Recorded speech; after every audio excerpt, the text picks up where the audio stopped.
गुजरात में बम्पर जीत का जश्न मनाया तो कांग्रेस के खेमे में हिमाचल में वापसी की खुशी फूट फूट कर टपकने लगी है।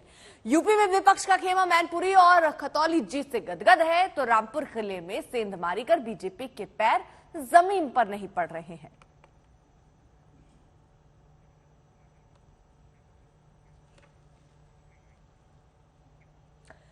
पहाड़ी राज्य हिमाचल में रिवाज जारी रहा है। बीजेपी की कांग्रेस राज आ गई। बीजेपी को हराने के बाद अब जंग सीएम के ताज पर है। आज शिमला में कांग्रेस विधायक दल की बैठक है। दोपहर 3 बजे विधायकों की बैठक है और कांग्रेस के दोनों पर्यवेक्षक भूपेश बघेल और भूपेंद्र हुड्डा शिमला पहुंचने वाले हैं। हिमाचल के कांग्रेस प्रभारी राजीव शुक्ला भी बैठक में मौजूद रहेंगे। उम्मीद की जा रही है कि आज कांग्रेस मुख्यमंत्री के नाम पर मोहर लगा देगी। कांग्रेस में मुख्यमंत्री के कई दावेदार यूं तो हैं। सीएम पद की रेस में प्रदेश कांग्रेस अध्यक्ष और पूर्व सीएम वीरभद्र सिंह की पत्नी प्रतिभा सिंह, उनके पुत्र विक्रमादित्य सिंह, चुनाव प्रचार की कमान संभालने वाले सुखविंदर सिंह सुक्खू और मुकेश अग्निहोत्री का नाम आगे है। सरकार बनाने की कवायद के बीच कांग्रेस को विधायकों की खरीद फरोख्त का डर भी सता रहा है, इसलिए भी कांग्रेस काफी चौकन्ना नजर आ रही है। जो कांग्रेस ने वादे किए थे, 10 गारंटी जो कांग्रेस ने घोषित की थी, उन 10 गारंटियों को हम पूरी तरह से लागू करेंगे और भी हिमाचल की जनता विकास के लिए हम सब कुछ करेंगे। अपने विधायकों की बात करेंगे, विधायकों से सबसे बात करके विचार विमर्श करके और हाईकमान के ऊपर सारा फैसला छोड़ा जाएगा। कल विधायकों की मीटिंग वहां पर लेंगे। आई होप सब पहुंच पाए। अगर कल नहीं तो परसों से ही फिर हम बैठकर हमारे हाई कमांड से जो लोग आए हैं, चाहे वो छत्तीसगढ़ चीफ मिनिस्टर है, चाहे हुड्डा जी है, चाहे हमारे शुक्ला जी है, प्रभारी लोग हैं और जो ऑब्जर्वर्स लगाए, they all will be there and they will also sit with the विधायक एंड उनका ओपिनियन लेंगे कि आप क्या चाहते हैं। अल्टीमेटली तो विधायकों की आवाज प्रिवेल करेगी कि वो किसको अपना लीडर चाहते हैं। ये निर्णय पार्टी का हाईकमांड, पार्टी का विधायक दल लेगा कि कौन अगला प्रदेश का मुख्यमंत्री बनेगा और सब मिलकर इस पे बात करेंगे। लोकतांत्रिक प्रणाली है तो जो हमारे विधायक दल और हमारा हाईकमांड कहेगा वो हमारे लिए स्वीकार्य होगा। सबका है, सब नेता आगे बढ़ चढ़कर सब चाहेंगे कि वो प्रदेश का नेतृत्व करे, मगर प्रतिभा सिंह जी भी उनमें से एक दावेदार है। इसमें कोई दो राय नहीं है, मगर और भी नेता है जो आगे बढ़ना चाहते हैं। जो भी पार्टी का हाईकमांड का निर्णय होगा, पार्टी का जो विधायक दल का निर्णय होगा, वो हमारे लिए स्वीकार्य होगा। मैं एक कार्यकर्ता हूं सबसे पहले, अब मैं विधायक बन गया हूं। ये तय करना पार्टी का दायित्व है। हम 35-40 साल से संगठन के जब भी मुझे भूमिका मिली है, चाहे वो एनएसए के रूप में थी, चाहे युवा कांग्रेस के रूप में थी, चाहे श्रीमती सोनिया गांधी जी ने हमें प्रदेश कांग्रेस कमेटी के अध्यक्ष के रूप में दी और 40 साल तक ये chairman campaign committee Virbhadra Singh ji थे, उसके बाद मुझे जिम्मेवारी दी गई। तो जो भी भूमिका मिलती है हम उसका निर्वाह करते हैं। पार्टी की विचारधारा से जुड़े हुए लोग हैं। मेरा तो मानना है कि सब चीजें पार्टी हाईकमान ही तय करता है। कांग्रेस की परंपरा है सभी से सलाह मशवरा करके कांग्रेस पार्टी ही से ही मुख्यमंत्री होगा, इसमें कोई दो राय नहीं है।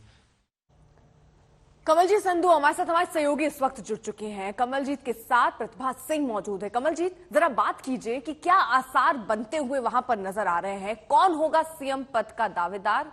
किसके सर सजेगा ताज?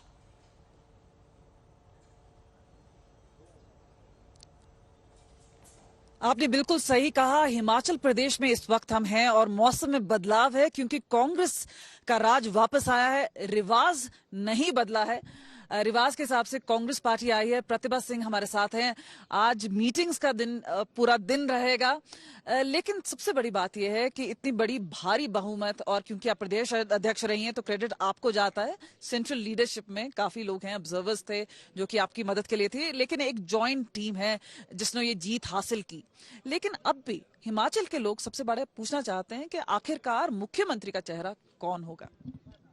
देखिए, उसको we will sit down and decide about it. ऐसी कोई बड़ी बात नहीं है। आखिरकार करना तो है ये फैसला, उसमें हाई कमांड का हुक्म भी होगा, विधायकों की राय भी ली जाएगी जो चुनकर आए हैं, and soon it will be decided. ऐसा कुछ नहीं है। तो आज हम लगभग मान लें, क्योंकि हम आपके आसपास देख रहे हैं कि लोग हैं, सपोर्टर्स हैं, जाहिर सी बात है जिस तरह से कल भी लोग उमड़ कर आए और सीधा जो सेलिब्रेशन है वो हॉली लॉज से हुआ है।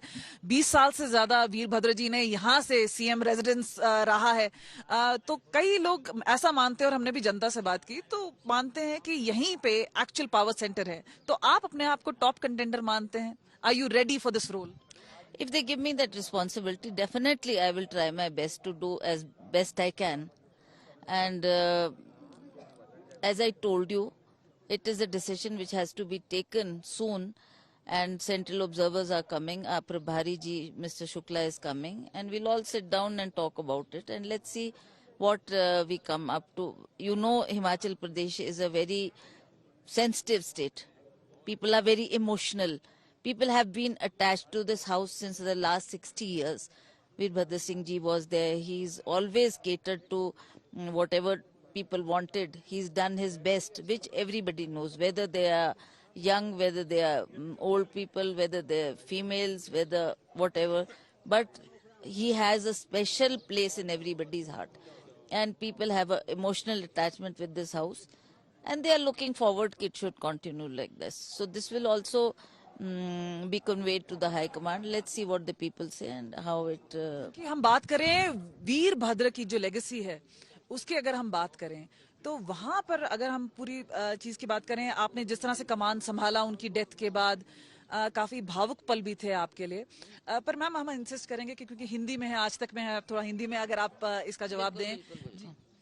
बिल्कुल, वो तो ठीक बात है। ये बात सही है कि वीरभद्र सिंह जी एक बहुत बड़ी शख्सियत थी जिन्होंने बहुत अहम रोल प्ले किया है हिमाचल की राजनीति में, और उसको सेंट्रल हाई कमांड भी जानती है, हमारे प्रभारी लोग भी जानते हैं, और जनता की भावना क्या है, जनता क्या चाहती है, that will also have to be taken into consideration. वो भी ध्यान रखा जाएगा इन बातों का।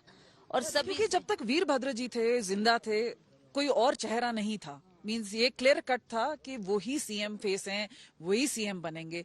लेकिन अब आपको सही लगता है कि जैसे मुकेश अग्निहोत्री का नाम चल रहा है, सुखविंदर सुक्खू का नाम चल रहा है, तो आपको ये भी सही लग रहा है कि और लोग आए और डेमोक्रेटिक प्रोसेस? देखियो, मेरे सही लगने से और ना लगने से इज नॉट द क्वेश्चन। बात ये है कि अब नेतृत्व किसके हाथ में संभाली जाए, ये वेरी सेंसिटिव इशू है और लोग इसको बड़ी गंभीरता से देख रहे हैं और सोच रहे हैं, और लोगों को लगता है हमारे इमोशंस, हमारी भावनाओं की भी कदर होनी चाहिए।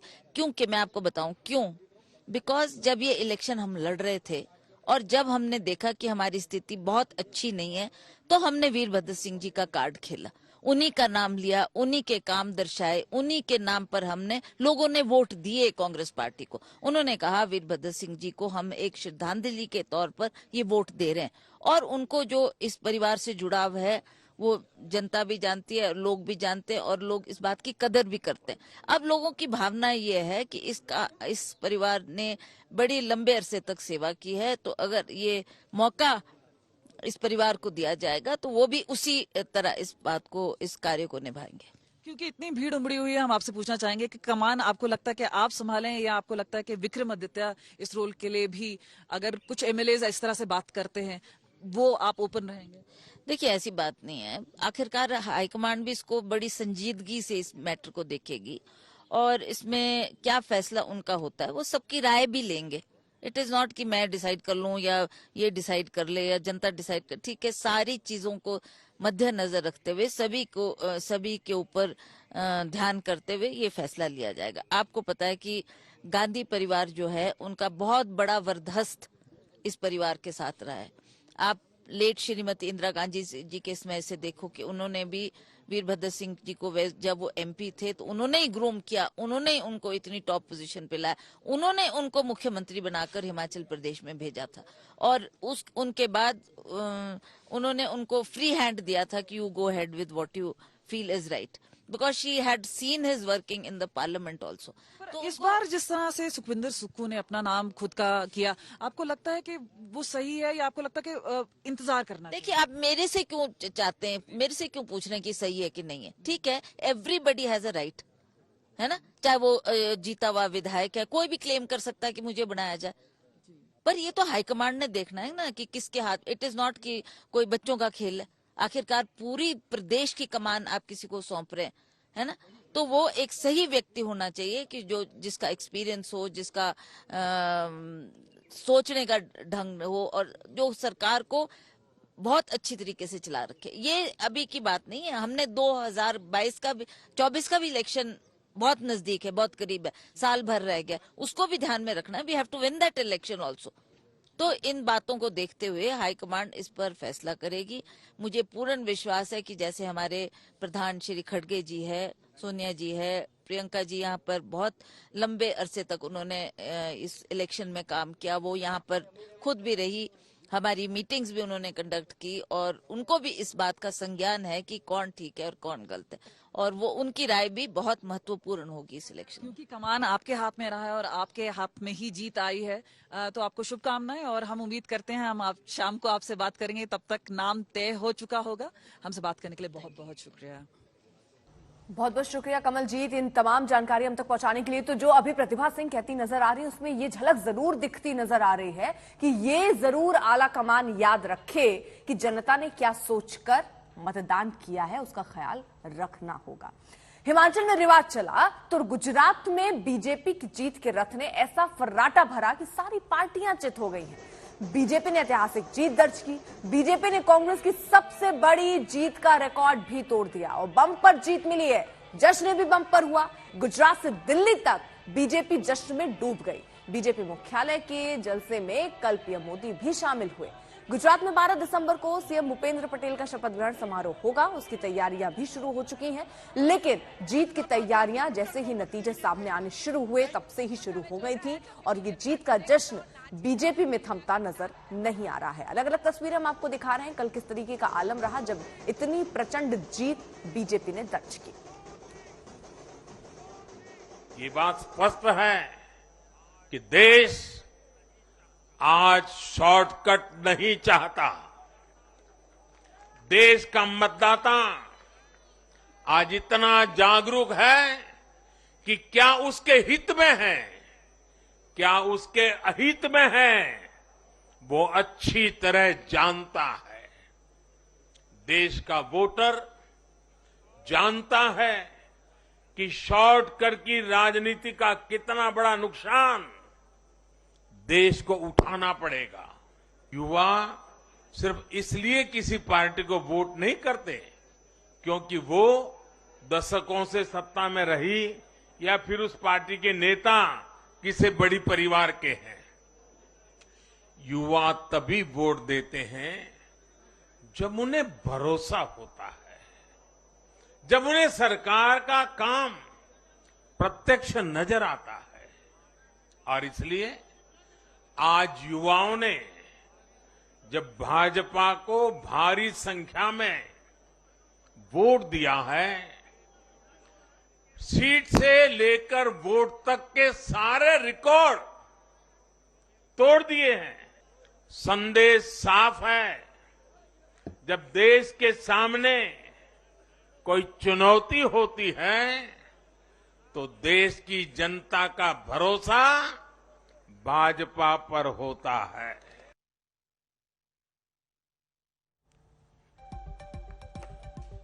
और अब रुख करते हैं यूपी का, जहां उपचुनाव का नतीजा 2-1 से विपक्ष के पक्ष में रहा। मैनपुरी और खतौली में समाजवादी पार्टी खेमे को जीत मिली तो रामपुर की सीट बीजेपी छीनने में कामयाब रही।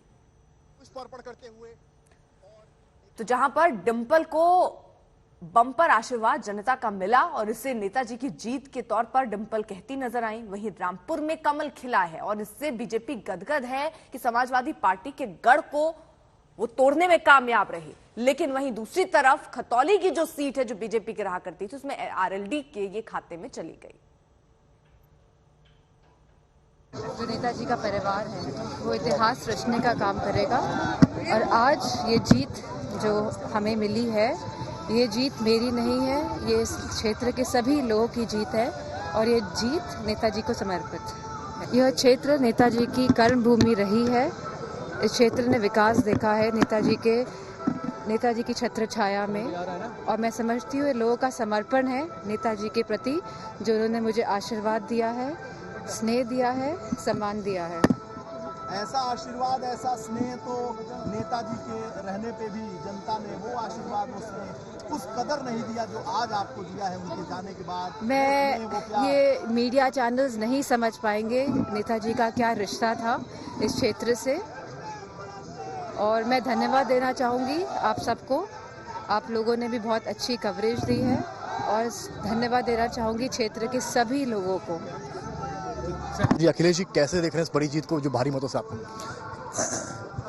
मैनपुरी की जनता ने ये नेताजी को सच्ची श्रद्धांजलि दी है। जीत बहुत बड़ी है। अब हम लोगों की जिम्मेदारी बनती है कि नेताजी ने जो रास्ता दिखाया उस रास्ते पे चलें, समाजवादी आंदोलन को और आगे बढ़ाएं। इस परिणाम ने समाजवादी पार्टी कार्यकर्ता नेताओं को ऊर्जा दी है। 2024 के लिए समाजवादी पार्टी और तैयार दिखेगी। आज शिवपाल यादव की पार्टी से भी विलय हो गया है, इसको क्या देखते हैं, कितना मजबूती मिलेगी? नहीं, ये अच्छी बात है कि आपने परिणाम भी देखा कि जसवंत नगर विधानसभा से जहाँ जीत करके आते हैं 1 लाख से ऊपर जीत हुई है, और विधानसभाओं में भी अच्छी जीत हुई है। जहाँ उनके आने से, उनकी पार्टी के आने से संगठन में या पार्टी में लाभ पहुंचा है, आगे भी मैं समझता हूँ हम लोग काम करेंगे तो और पार्टी को लाभ मिलेगा। करौली में जीत हुई है गठबंधन की, आपको उम्मीद थी रामपुर में रिजल्ट आएंगे? रामपुर में जब मैं पहली बार जनसभा में गया, उससे पहले मैं आदरणीय आजम खान साहब से लगातार बात कर रहा था। वो इस बात के लिए कह रहे थे कि प्रशासन मुझे जीतने नहीं देगा, और न केवल आदरणीय आजम साहब कह रहे थे, वहाँ बहुत सारे लीडर्स इस बात के लिए मजबूर थे कहने के लिए कि इलेक्शन कमीशन पे बार बार शिकायत करने के बाद भी कोई कड़ी कार्रवाई नहीं हो रही, कोई सुनवाई नहीं हुई।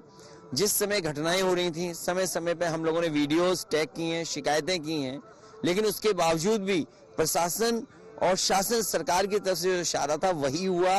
वो चुनाव हराना चाहते थे, वो चुनाव हरा दिए हैं, लेकिन ये फेयर इलेक्शन नहीं था। मैं इलेक्शन कमीशन से मांग करूंगा कि इस पर रिव्यू करें, दोबारा देखें कि आखिरकार किस तरीके से प्रशासन ने लग करके चुनाव हराया था। आपसे आखिरी सवाल, शिवपाल सिंह यादव को क्या बड़ी जिम्मेदारी पार्टी में मिल सकती है? आप लोग बैठे थे। स्वाभाविक है, क्योंकि उनका दल था, दल आ गया है साथ, तो स्वाभाविक है उन्हें जिम्मेदारी मिलेगी। उधर बिहार उपचुनाव में नीतीश गठबंधन को करारा झटका लगा। कुढ़नी में बीजेपी ने जेडीयू को कटघनी दे दी। नीतीश के पाला बदलने के बाद बीजेपी को पहली बार जश्न मनाने का मौका मिला है, और बीजेपी से आने वाले भविष्य की आहट बताती नजर आ रही है। तो कुढ़नी में बीजेपी की जीत, बीजेपी ने आरजेडी से कुढ़नी सीट जो है वो छीन ली, और यहां पर बीजेपी के सामने ऑल नजर आ रहे थे, जिसमें से बीजेपी ने जीत दर्ज की है।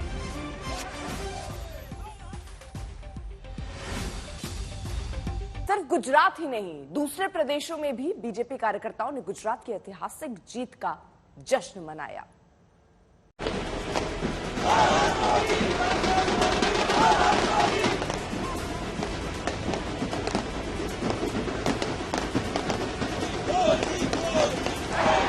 गुजरात में बीजेपी को महाविजय मिली तो देश भर में बीजेपी कार्यकर्ताओं ने जमकर जश्न मनाया।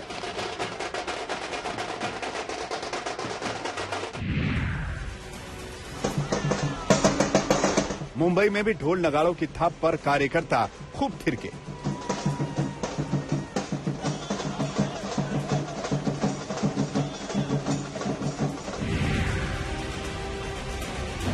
जश्न महाराष्ट्र के औरंगाबाद में भी मना।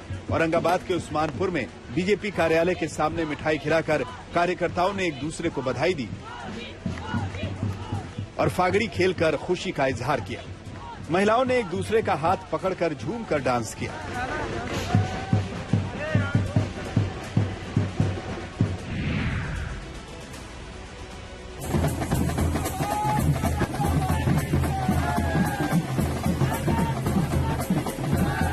नागपुर में भी ढोल नगाड़ों की थाप पर बीजेपी कार्यकर्ताओं ने मोदी मोदी के नारे लगाए। बीजेपी कह रही है कि ये पीएम मोदी पर भरोसे की जीत है।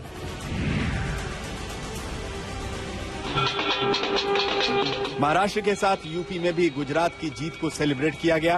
प्रयागराज में कार्यकर्ताओं ने घंटा घड़ियाल ढोल नगाड़ों की धुन पर डांस किया और जीत का शंखनाद भी किया। जीत का जश्न मनाते साधु संत भी पहुंचे। गुजरात में बीजेपी की जीत पर बिहार की राजधानी पटना में भी जश्न मना। कार्यकर्ताओं ने आतिशबाजी कर बताया कि ये 2024 का आगाज है।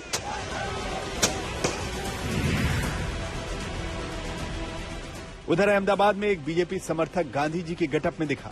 उन्होंने बताया कि कैसे पीएम मोदी ने गांधी जी के स्वच्छता मिशन को आगे बढ़ाया। 2014 मसीहा में मोदी जी जैसे गांधी जी का स्वच्छ भारत मिशन निकला है। मैं गांधी जी थिएटर में बनता था। जब मोदी जी आए स्वच्छ भारत लेकर, गांधी जी का वो ड्रीम था, मुझे इंस्पायर हो गया मैं उनसे। 2023 में 9 राज्यों में चुनाव होने हैं और गुजरात की बम्पर जीत से बीजेपी कार्यकर्ताओं का जोश हाई है, क्योंकि बीजेपी पूरे देश में गुजरात की प्रचंड जीत और गुजरात मॉडल को एक बार फिर भुनाने की तैयारी कर रही है। आज तक ब्यूरो। गुजरात में एक बार फिर मोदी का जादू चल गया है। मैजिक इस कदर सर चढ़कर बोला कि गुजरात में बीजेपी छप्पड़ फाड़ जीत उसे मिली है। अब किसी भी पार्टी ने गुजरात में अभी तक 156 सीटें नहीं जीती हैं। कांग्रेस की हालत ऐसी हुई कि पिछले चुनाव में 77 सीटें लाने वाली पार्टी सिर्फ 17 सीटों पर सिमट गई। बड़े बड़े दावे करने वाली आम आदमी पार्टी भी सिर्फ 5 सीट ही अपने नाम कर पाई। तो बम्पर जीत यहां पर बीजेपी की हुई है। अब हम आपको 1985 में 11 सीट बीजेपी ने जीती थी और उस समय कांग्रेस ने रिकॉर्ड बनाया था 149 सीट जीतकर, और उस रिकॉर्ड को भी बीजेपी ने तोड़ दिया है और कांग्रेस ने भी रिकॉर्ड तोड़ा है। 17 सीट इस बार जीती। पिछली बार 77 सीट कांग्रेस के खाते में थी और इस बार 17 में ही कांग्रेस पार्टी सिमट गई। आम आदमी पार्टी जो दम भर रही थी कि इस बार परिवर्तन होने वाला है, वैसा कुछ नहीं। सिर्फ 5 सीटें आम आदमी पार्टी के खाते में गई और ऐसा लगता है कि इस बार गुजरात में चुनाव बीजेपी बनाम बीजेपी ही रहा है। बीजेपी का पूरा जोर पिछले प्रदर्शन पर पार पाने की थी, रिकॉर्ड बनाने की थी और इस बार ऐसा ही हुआ है। मोदी मैजिक के आगे विपक्ष चारों खाने चित हो गया।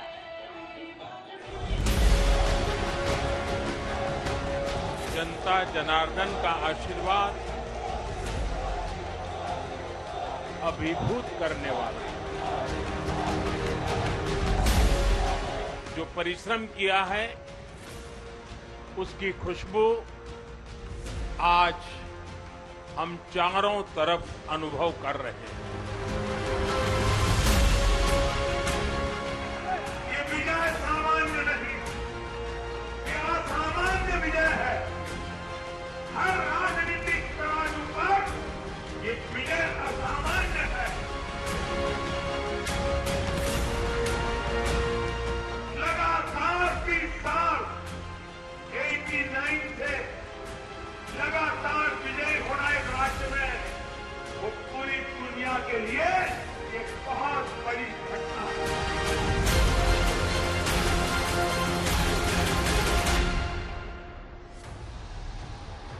प्रधानमंत्री की जुबानी बीजेपी की एक कहानी 5 साल पुरानी है, जिसमें अब गुजरात में बीजेपी की ऐतिहासिक जीत भी जुड़ चुकी है। गुजरात में भाजपा ने 156 सीटों के साथ जीत का नया रिकॉर्ड बना दिया है। इसके साथ ही राज्य में कांग्रेस के माधव सिंह सोलंकी की अगुवाई में 149 विधानसभा सीटें जीतने के रिकॉर्ड को उसने पीछे छोड़ दिया, जो उन्होंने साल 1985 में बनाया था। तब कांग्रेस को 56% गुजरातियों ने वोट दिया था। वहीं इस चुनाव में बीजेपी को 22% वोट मिलते थे, जो 37 सालों में बढ़कर 50% के पार पहुंच गया है।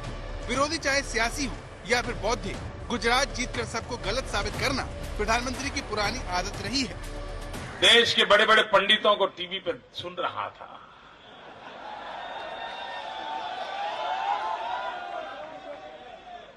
मैं हैरान था, अभी भी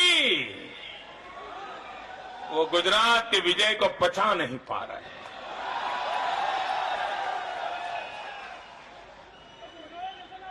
पता नहीं आज रात को उनका क्या होगा, नींद आएगी या नहीं आएगी। लेकिन मैं गुजरात के मैं सभी बंधुओं से प्रार्थना करता हूं कि आज जब शाम को ईश्वर से आप प्रार्थना करें तो 2 मिनट उन सब के लिए भी प्रार्थना करें, ताकि वो चैन की नींद ले, निर्मल मन से सुबह उठे। बीजेपी गुजरात में पिछले 27 सालों से सत्ता में है, जहां उसने 7वीं बार सरकार बनाई है। इसी रिकॉर्ड के चलते गुजरात को हिंदुत्व की प्रयोगशाला कहा जाता है, जहां बीजेपी अजय है। तभी तो 27 सालों तक सत्ता में रहने के बावजूद पार्टी 50% के रिकॉर्ड वोट शेयर को पार करने में कामयाब हुई है। पार्टी का वोट शेयर लगातार ऊपर गया है, जो गुजरात ही नहीं देश में एक रिकॉर्ड है। 1990 में बीजेपी के उदय के साथ ही कांग्रेस को अपना 20% वोट शेयर खोना पड़ा और वो गिरकर 31% पहुंच गया। वहीं बीजेपी 10% की बढ़त लेकर 34% वोट शेयर तक पहुंच गई और चिमन भाई के साथ मिलकर उसने सरकार बनाई। 1995 में हुए चुनाव में बीजेपी के 42.51% वोटर हो गए तो कांग्रेस को मत देने वालों की संख्या 33% रह गई। इस चुनाव में बीजेपी ने 121 सीट जीतकर सरकार बनाई। 1998 के विधानसभा चुनाव में बीजेपी का वोट शेयर बढ़कर 45% हो गया और पार्टी ने 117 सीट जीतकर एक बार फिर सत्ता हासिल की। 2002 के विधानसभा चुनाव में बीजेपी के वोट शेयर में फिर से इजाफा हुआ और वो 49.85% पहुँच गया। 2007 के विधानसभा चुनाव में भी बीजेपी 49.12% वोट शेयर के साथ सत्ता में लौटी। 2012 के नतीजों में कांग्रेस को 38.93% वोट मिले, जिसमें 61 कांग्रेस प्रत्याशी जीते। वहीं बीजेपी को इस चुनाव में 47.85% वोट मिले। 2017 के विधानसभा चुनाव में कांग्रेस ने जमकर वापसी की। इस चुनाव में पार्टी का वोट शेयर 41.4% रहा तो बीजेपी का 49.01%। हमने 90 में सरकार बनाई, बाद में कांग्रेस ने वोट फोड़ करके चिमन भाई के साथ सरकार बना दी। 95 में भारतीय जनता पार्टी अकेली चुनाव लड़ी, 127 सीट पर 121 सीट पर भारतीय जनता पार्टी 2/3 बहुमत के साथ जीती। 98 में जीते, 2002 में जीते, 2007 में जीते, 2012 में जीते, हर लोकसभा जीते। इस बार बीजेपी को जो वोट शेयर मिला है वो दोनों ही विपक्षीय पार्टी को मिलाकर जितना होता है उससे भी ज्यादा हो रहा है। यानी अगर ये दोनों ही विपक्षीय पार्टी कांग्रेस और आम आदमी पार्टी दोनों मिलकर भी चुनाव लड़ती तब भी बीजेपी की जीत निश्चित थी। 2019 के लोकसभा चुनाव में बीजेपी का नारा था, मोदी है तो मुमकिन है। गुजरात चुनाव के बाद ये नारा सही साबित होता दिख रहा है, क्योंकि 27 साल सत्ता में रहने के बाद अगर कोई दल रिकॉर्ड बनाए तो इसकी मिसाल आमतौर पर देखने को नहीं मिलती। આ વાતાવરણ જોઈને હું કહું છું કે આ વખતે ગુજરાતની જનતાએ નરેન્દ્રના રેકોર્ડ તોડીને ભૂપેન્દ્રના નવા રેકોર્ડ બનાવવાનું નક્કી કરી દીધું છે। मैंने गुजरात के भाई बहनों और युवाओं से कहा था कि इस बार नरेंद्र का रिकॉर्ड टूटना चाहिए और मैंने वादा किया था कि भूपेंद्र नरेंद्र का रिकॉर्ड तोड़े, इसलिए नरेंद्र जी जान से मेहनत करेगा। गुजरात के इतिहास का सबसे प्रचंड जनादेश भाजपा को देकर गुजरात के लोगों ने नया इतिहास बना दिया। प्रधानमंत्री मोदी ने गुजरात से जो मांगा जनता ने उन्हें दिल खोल कर दिया। जनता ने उन्हें निराश नहीं किया। मोदी ने जो बात प्रचार में कही वो सच साबित हो गई। इस बार के चुनाव में बीजेपी ने अभी तक का अपना सर्वश्रेष्ठ प्रदर्शन किया है, जिसे पार्टी के लिए प्रधानमंत्री ने पहले से ही लक्ष्य बना दिया था। 150 सीट के लक्ष्य के बीच 5 साल पहले ही नतीजों से पड़ गए थे, जब बीजेपी 100 का आंकड़ा छू नहीं पाई थी। उसे 99 सीट मिली, जो बहुमत के आंकड़े 92 से ज्यादा तो थी, लेकिन 1995 के बाद सूबे में बीजेपी का सबसे खराब प्रदर्शन था। कांग्रेस उसे सत्ता से बेदखल करते करते रह गई। उसके खाते में 78 सीटें आईं, जो गुजरात में 32 सालों में उसका सर्वश्रेष्ठ प्रदर्शन था। बीजेपी के खराब प्रदर्शन के बाद कई फैक्टर जिम्मेदार थे, जिसमें पहले नंबर पर था सियासी तौर पर प्रभावशाली जाति पाटीदारों की नाराजगी। तब पाटीदार आरक्षण आंदोलन चरम पर था। पाटीदार नेता हार्दिक पटेल, ओबीसी नेता अल्पेश ठाकुर और तेज तर्रार दलित नेता जिग्नेश मेवाणी बीजेपी के खिलाफ मोर्चा खोले हुए थे। इसके अलावा नए लागू किए गए जीएसटी की वजह से कारोबारियों में रोष था। प्रधानमंत्री ने पीएम ने तो બધું દિલ્હીમાં, અહીં તો આપણા નરેન્દ્રભાઈ, અને પછી બધાને કહેજો કે આપણા નરેન્દ્રભાઈ સોજીત્રા આવ્યા હતા એમણે તમને બધાને પ્રણામ પાઠવ્યા છે। बीजेपी ने 150 सीट के लक्ष्य को हासिल करने के लिए सबसे पहले कांग्रेस को कमजोर किया, चुन कर उसके नेताओं को बीजेपी में शामिल करवाया। 2019 में ओबीसी चेहरे अल्पेश ठाकुर और फिर चुनाव से पहले हार्दिक पटेल को बीजेपी में शामिल करवाकर पार्टी ने अपना सियासी खतरा कम कर लिया। अल्पेश ठाकुर के अलावा बीजेपी कांग्रेस के अहम नेताओं को तोड़ने में कामयाब रही। 2017 के चुनाव के बाद कांग्रेस के कुंवरजी बवलिया, जवाहर चावड़ा, जीतू चौधरी, अक्षय पटेल, जेवी काकड़िया, प्रद्युम्न सिंह जडेजा, पुरुषोत्तम बाबरिया एक एक करके उसके कई विधायक इस्तीफा देकर बीजेपी में शामिल हो गए। कांग्रेस में इस भगदड़ का असर ये हुआ कि बीजेपी 2022 में अपने क्षेत्रीय और जातिगत समीकरणों को भी साधने में कामयाब रही। इसके अलावा जिस तरह से 2021 में मुख्यमंत्री समेत पूरी कैबिनेट को बदल दिया गया, उसने एंटी इनकम्बेंसी की हवा निकाल दी। विजय रूपाणी से इस्तीफा ले लिया गया, पाटीदार भूपेंद्र पटेल को मुख्यमंत्री बनाया गया, सभी नए मंत्री बनाए गए, पाटीदारों को जगह दी गई। पुराने विधायकों का टिकट काटकर बीजेपी ने 150 से ज्यादा सीट का ऐसा फार्मूला तैयार किया जिसने चुनाव से पहले ही पार्टी को आत्मविश्वास से भर दिया। अहमदाबाद से गोपी घांगर के साथ आज तक ब्यूरो।